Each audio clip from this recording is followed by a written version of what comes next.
ခမရမြင်နေရတဲ့အရာတိုင်းကအမှန်တရားမဟုတ်ပါဘူးတခါတလေမှာခမရရဲ့ဒေါသက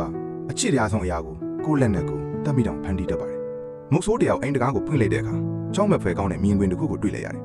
သူ့ရဲ့6 လအရွယ်ကလေးငယ်လေးတိတ်ထားတဲ့ပကတ်ဟာမှုန့်ကလေးရဲ့သားဖြစ်နေပြီအိမ်ဆောင်ထားခဲ့တဲ့ခွေးကြီးရဲ့ပါးစပ်မှာလည်းသွေးတွေပေးချန်နေတယ်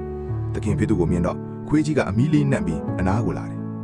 ဒေါသကြောင့်ကန်းသွားတဲ့မုတ်ဆိုးဟာတစ်စက္ကန့်4တောင်တေဝေမနေခဲ့ဘူးသူ့ရဲ့တနက်ကိုဆွဲထုတ်ခွေးကြီးရဲ့ခေါင်းကိုချိန်ပြီးမောင်းဖြုတ်လိုက်တယ်ကြီးစံဟာခွေးကြီးရဲ့ဦးခေါင်းကိုဖောက်ထွက်သွားတယ်ခွေးကြီးဟာသွေးရိုင်ထဲမှာလဲကျသွားပြီးဘာလို့လဲဆိုတဲ့အကြည့်နဲ့သူ့တခင်ကိုကြည့်ရင်အသက်ထွက်သွားတယ်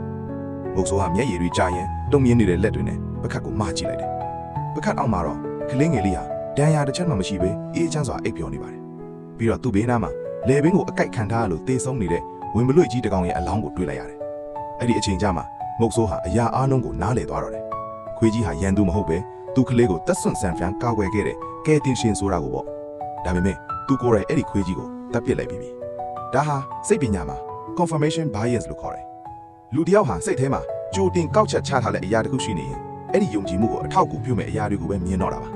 မုတ်ဆိုးကိုကန်းသွားစေတာမြင်ကွင်းမဟုတ်ပါဘူးသူ့ရဲ့ဒေါသတကြီးကောက်ချက်ချလိုက်တဲ့စိတ်ပါပဲ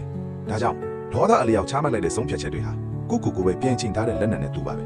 ခဏလောက်ရက်တန်တအောင်သင်ယူပါဒေါသကိုဖြတ်တန်းခွင့်ပြုလိုက်ပါဘာလို့လဲဆိုတော့အမှန်တရားပေါ်လာတဲ့အချိန်မှာဖြစ်စည်းသွားတာတွေကိုပြင်ဆင်ဖို့အရန်နောက်ကျသွားတယ်လို့ပါခမရောဒေါသအလျောက်ဆုံးဖြတ်မိလို့တက်တလုံးနောင်တရနေရတဲ့အဖြစ်အပျက်မျိုးရှိခဲ့ဘူးလားဒီလိုဘဝသင်ခန်းစာဗီဒီယိုလေးတွေစက်ကြည့်ရှင်သိရင်ကျွန်တော်ရဲ့ဒီ channel ကို follow လုပ်ထားပါ